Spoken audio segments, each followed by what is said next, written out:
Hello, welcome back to campustech.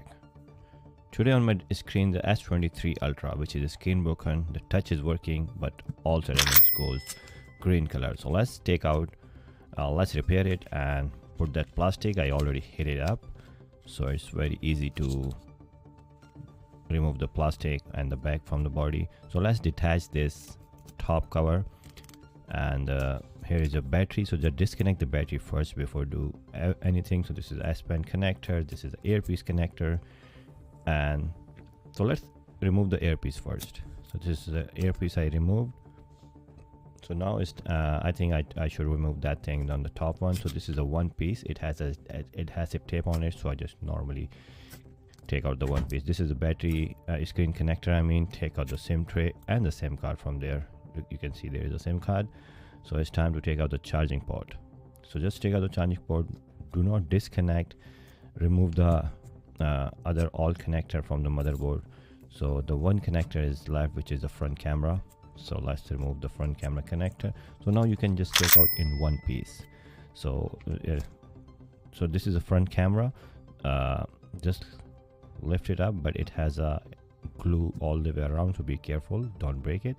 So this is the S Pen I'm taking out right now.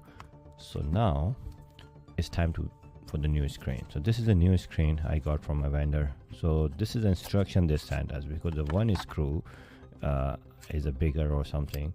I didn't read that. I read it before, but I know where to go, which screw will go.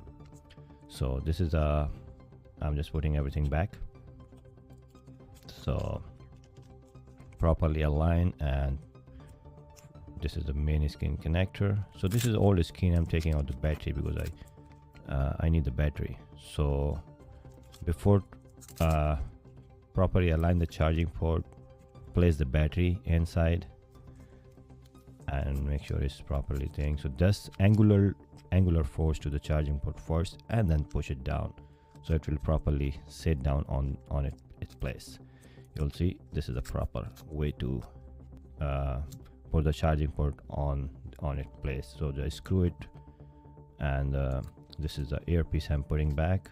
So this is the back whole piece which we taken out from first. So after screw everything, this is the S Pen I'm putting back, and here's the same tray with the SIM card. So it's time to put the back glass on with the body. Make sure the no extra anything on the back glass. Make sure it's properly smooth. So just put on this, so you'll and the touch is working. If you like that video, thumbs up. See you in the next video. Bye bye.